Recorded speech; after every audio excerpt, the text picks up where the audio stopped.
In June 1989, something incredible and extremely memorable happened in Iran. But it barely made news headlines in the West because it happened on the same day as the Tiananmen Square massacre in Beijing. But once you see this event, you're never going to forget it. On the 6th of June 1989, a helicopter was approaching the Paradise of Zahra cemetery in the southern suburbs of the Iranian capital, Tehran. On board was the body of the supreme leader of Iran. To Iranian people, this day is a day of great sadness. We have lost a great leader, and we are all mourning for such a great man. An estimated 10 million Iranians in black funeral dress clamoured to catch a glimpse of the body of their supreme leader, Ayatollah Ruhollah Khomeini. His supporters gathered like tiny insects, covering every stretch of ground as far as the eye could see. Several people were crushed to death in the hysterical crowd, which was standing outside in 40-degree heat. The helicopter seemed safer than going by road, but then it landed almost on top of the crowd. The mob swamped the helicopter after touchdown. Hysterical mourners pulled the coffin from the helicopter and began parading it around the site. The crowd was in a frenzy. The body fell out of the coffin. In the melee, the body of the spiritual leader of Iran was mauled and appeared to drop to the ground. The burial shroud he was wrapped in was torn off and came apart as mourners tried to grab bits of it for themselves. In the chaos, some people fell into the empty grave. Officials fired warning shots to get the crowd to move back. They stuffed the body back into the helicopter and announced that the burial was cancelled. The helicopter took off, with people hanging on to the bottom of it and trying to pull the supreme leader back out. As the helicopter flew away, the body was partially hanging out the door. Many hours later, the helicopter returned. The funeral casket was enveloped by soldiers. But finally, Ayatollah Khomeini was found his resting place. To stop people digging up the body, the guards used a crane to build a pyramid of shipping containers on top of the grave. Thousands kissed the containers. Some passed their children up to the guards so they could kiss the containers closer to the centre of the pyramid. It was one of the largest gatherings of human beings in history and probably the most chaotic funeral ever caught on film. His son Ahmed says Ayatollah Khomeini's on his way to heaven. It's been a rough trip so far. This funeral was for a man who had led his country for just 10 years, not long for an Iranian leader. 10 years in which hundreds of thousands of young Iranian men had been killed in a war. 10 years which had seen a 60% drop in GDP per person. 10 years which had seen Iran become a global pariah, virtually friendless in the international community. And yet millions were hysterically grieving his death. Mourners beat their heads in distress, distraught to see the last glimpse of the man considered almost to be a prophet. Such is the power of a revolutionary leader, or more specifically, a revolutionary idea. This is our third episode about the history of the escalating conflict between the US and Iran. You can go back if you want to hear more. But today, the story of Ruhollah Khomeini and how his revolutionary idea changed the course of Middle Eastern history and is still affecting us today. I'm Matt Bevan, and this is If You're Listening. 1960s Iran was a place that was changing very quickly, thanks to the policies of the Shah, Iran's King of Kings.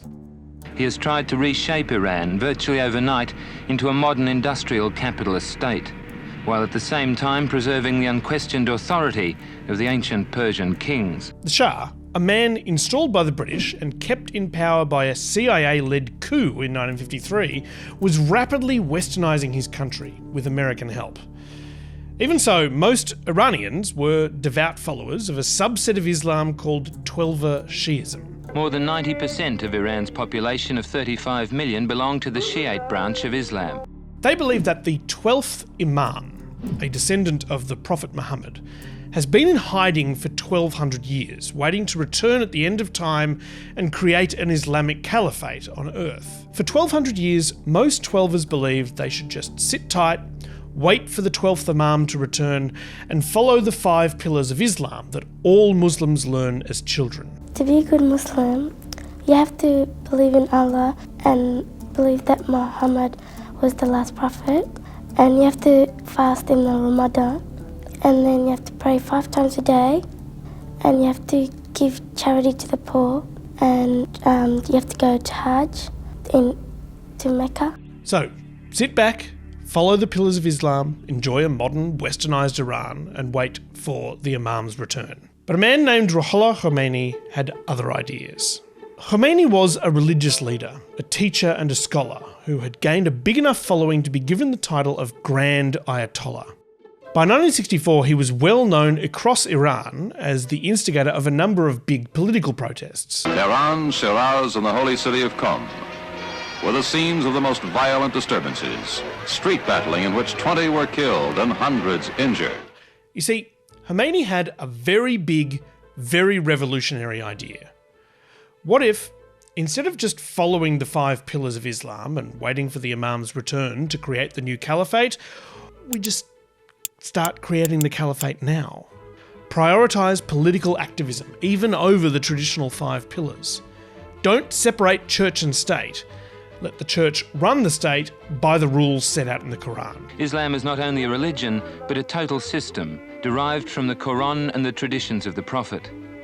In the Quran are clear guidelines for every aspect of personal, social and political life. Westernising the country was not his idea of how to build a caliphate. The Shiite leaders, known as the mullahs, believe that the Shah's great plan for a modern Western-style nation built on the oil wealth is not only a waste of time, but it's also morally wrong. The protests continued. The Shah sent in the army. Khomeini was arrested, briefly jailed and then put under house arrest. Ayatollah Khomeini has become a symbol of political opposition in a nation where political opposition has for many years been brutally suppressed. Now, the Prime Minister, Hassan Ali Mansour, who was in charge of running the government for the Shah, called Khomeini in to ask him politely to stop. He asked Khomeini to stay out of politics and go back to being like every other cleric. Focus on the 5 pillars, wait for the 12th Imam's return. Khomeini refused, repeatedly. The Prime Minister flew into a fit of rage, shouting and yelling, and finally he marched up to Khomeini and smacked him across the face. Khomeini was taken to the Tehran airport and put on a plane to Turkey. He had been exiled. 2 months later, the Prime Minister was assassinated by supporters of Khomeini. Don't slap a guy with hundreds of thousands of fanatical followers. Now, the old saying of out of sight, out of mind really doesn't apply to revolutionaries. Plenty of revolutions have been orchestrated by people in exile. Vladimir Lenin overthrew the Russian Tsars in a revolution and did it all from Switzerland. In fact, it can be an advantage. When someone's in your country, you have some kind of control over them. You can silence them. But if they're outside your country, it's much harder. So Ayatollah Khomeini shouted as loud as he could. From his bases in Turkey, Iraq and France, the Ayatollah Khomeini recorded anti-Shah sermons onto cassette tapes, which were smuggled into Iran and played in mosques. He did interviews with international TV and radio stations, which were then broadcast into Iran. In his surprisingly calm tone of voice, he railed against the Shah of Iran, the King of Saudi Arabia, the dictator of Iraq, and, of course, the Zionist state of Israel. As we discussed in the last episode, the Shah thought that he had a special connection with his people and that just about everyone loved him. The Shah has conceded that perhaps 1% of the people might oppose him. Turns out it was a little bit more than that. Some recent reports have labelled the Shah's opponents as conservative religious fanatics. Others have described them as revolutionary extremists. The Shah himself has called them Islamic Marxists. Communists, revolutionaries, religious conservatives, throw in workers, students, business owners. Their ultimate aims may be dissimilar, but for the moment they have one catch cry: the Shah must go. But they all agreed they wanted the Shah gone. When the demonstrators shout death to the Shah, their next cry is usually long live Khomeini. In October 1977, Khomeini's oldest son Mustafa died in an Iraqi jail. Khomeini blamed the death on the Savak secret police, saying that they had murdered his son. Now the Shah has a military government, a seriously disrupted economy, and a nation at the brink of revolution. Memorial services to Mustafa Khomeini turned into deadly protests. The Iranian Revolution had begun. With soldiers firing indiscriminately into crowds of demonstrators, leaving hundreds dead and many more wounded. It was really only a matter of time before the Shah was forced out. The priests have armed the mobs. Pistols and petrol bombs are the new symbols of power in Iran. In February 1979, the Shah fled, and a plane arrived in Tehran carrying the country's new leader. Home from 16 years in exile, the holiest of men, the Ayatollah Khomeini. The alliance of Democrats, communists and clerics who got together to oppose the Shah disintegrated, and the clerics took charge. Now Khomeini and the Quran rule where once the Shah claimed to be united with his people. Iran's 2,500-year-old monarchy was swept away in favour of a theocracy. Under the eye of the clerics, a unique hybrid constitutional model was created. The country would have regular elections, a parliament and a president, like most democracies around the world.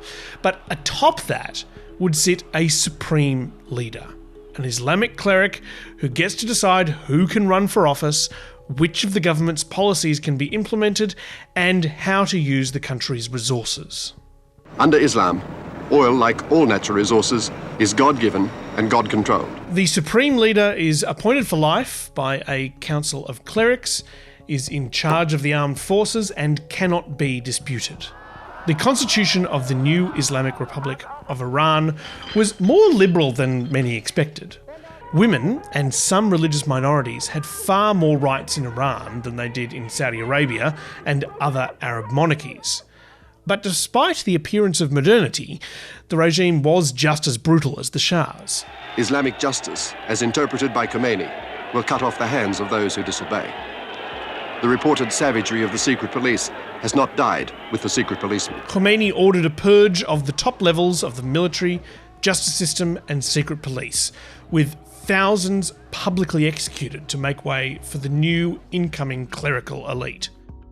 Khomeini was officially named as the Imam, a title previously reserved in Iran for the 12 descendants of Muhammad.